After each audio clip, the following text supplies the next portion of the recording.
Here it is, folks. Full count. The education of a pitcher, David Cone and Jack Curry. We got to do this kind of in a hurried fashion because David has like 90 interviews today. I will say this. In demand. Growing up a Met fan. And I dealt with a lot of years of bad trades like Nolan Ryan for Jim Fregosi, Mickey Lolich for young Rusty Staub. Then the Mets under Frank Cashen started to get it right. The Keith Hernandez deal was an amazing deal. The Gary Carter deal was an amazing deal. And I really believe, and I love Eddie, I know him personally, Ed Hearn, a backup catcher for David Cone, may have been the greatest trade in the history of the Mets. I know you've heard that before. Well, yeah, I had never been to New York at the time, and I was traded to the '86 Mets in 1987, and people still think I was on that '86 team. And I know. At this point, I just take credit for it. I was like, yeah, Why not? I was there. Yeah, I was there with those guys. Let's do it. But go with the 69 team, too. 50 years. Yeah, let's go. Let's get a cake. Yeah, that's me. I was there. David Cone, well, of course, you pitched the perfect game in 1999 against the Expos. It was the 16th ever in the Major League Baseball.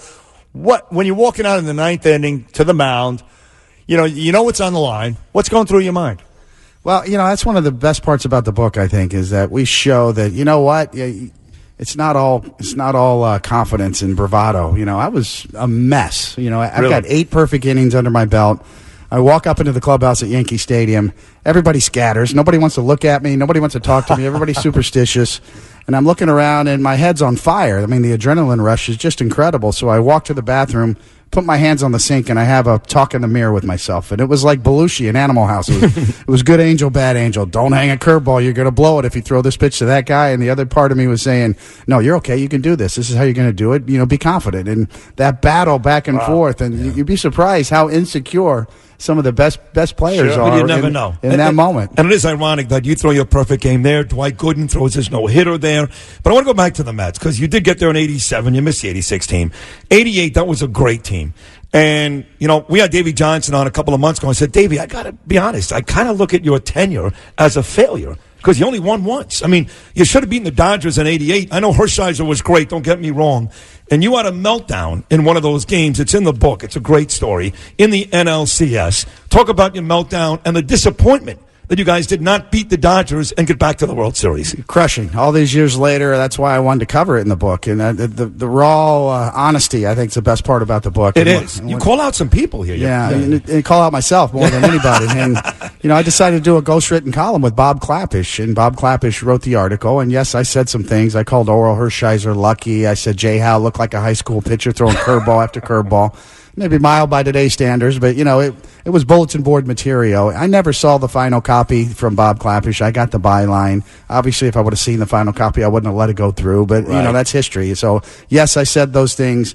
When I walked out to pitch Game 2 of the LCS in 88, my legs were like tree trunks. I was so nervous because they had 100 copies of this article on their dugout wall. Wow. Their whole bench was screaming at me on the top step. Even the trainer was giving me hell off the top pitch.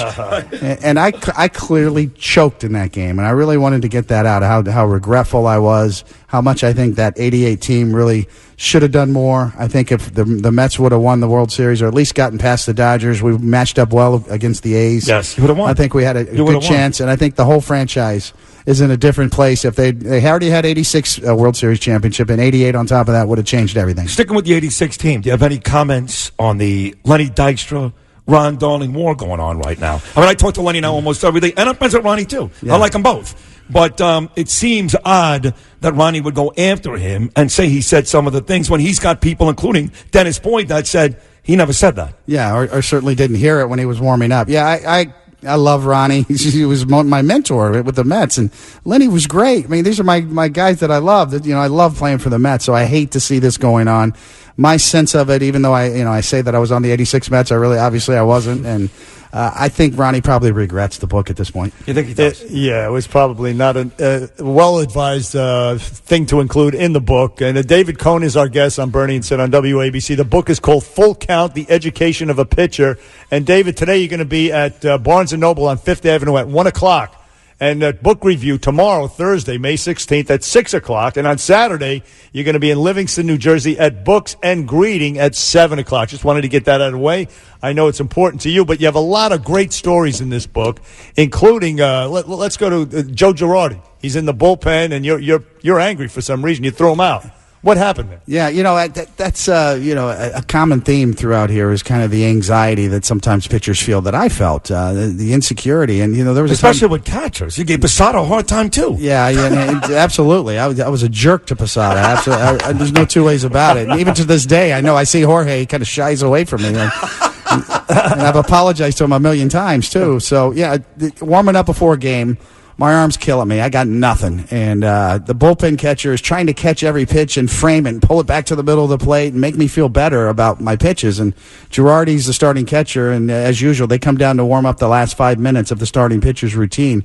Girardi caught a couple pitches and swiped at him and looked at me, and he got this funny look, and he knew I had nothing. And I just said, "Out! Get out of here!"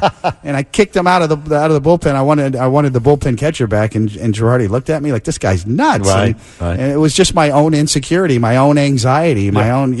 I talk about some bad behavior that I'm not proud of, but Girardi. The best part about it is Girardi understood that. He never took it personally. That's he him, knew. though. He goes, "That's just Coney. He's just wired. That's he's Joe. just that's Coney's personality. He'll be fine." And he always worked with me, and he always was there. Interesting you used the word wired. Bernie and I last week had Dale Berra in studio. Dale came up earlier than you in the mid-1970s with the Pirates, and he became one of the more reliable middle infielders in baseball, both offensively and defensively. But it all came to an end in New York when his cocaine use went above what he should have done. You admit in this book as a youngster in Kansas City that you did some cocaine.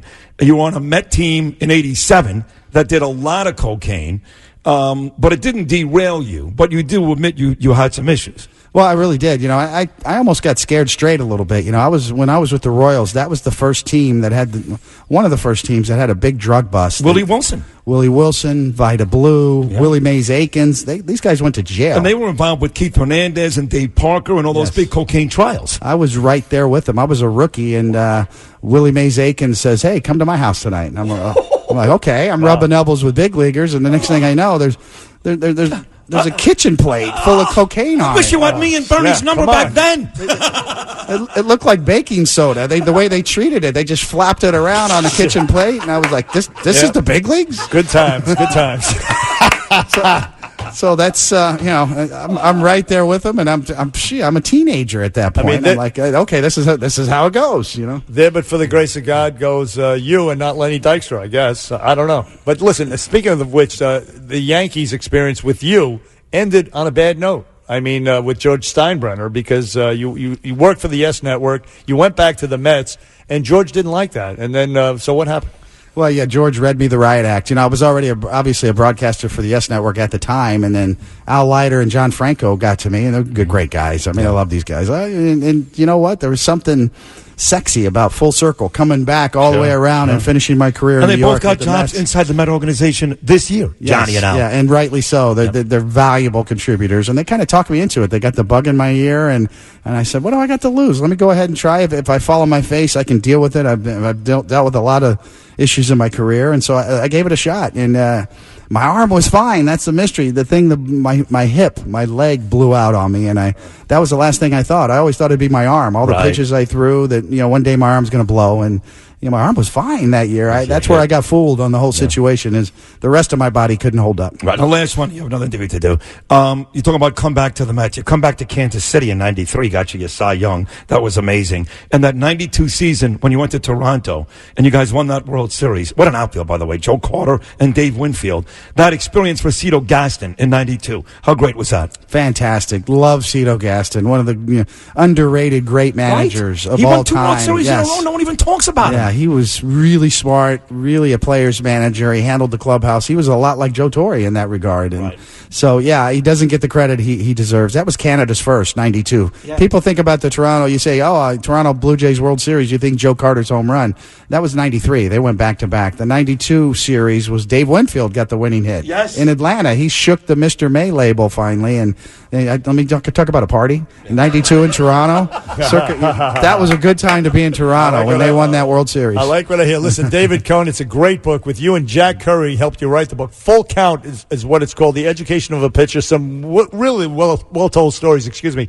He's going to be at Barnes & Noble today on 5th Avenue at 1 o'clock. Book review tomorrow night in Huntington at 6 o'clock. And on Saturday, Books and Greetings in Livingston, New Jersey. David Cohn, thank you very much. My pleasure. Thanks for having me on, guys. All right, David. See you. We'll be back on Bernie and Sid after this.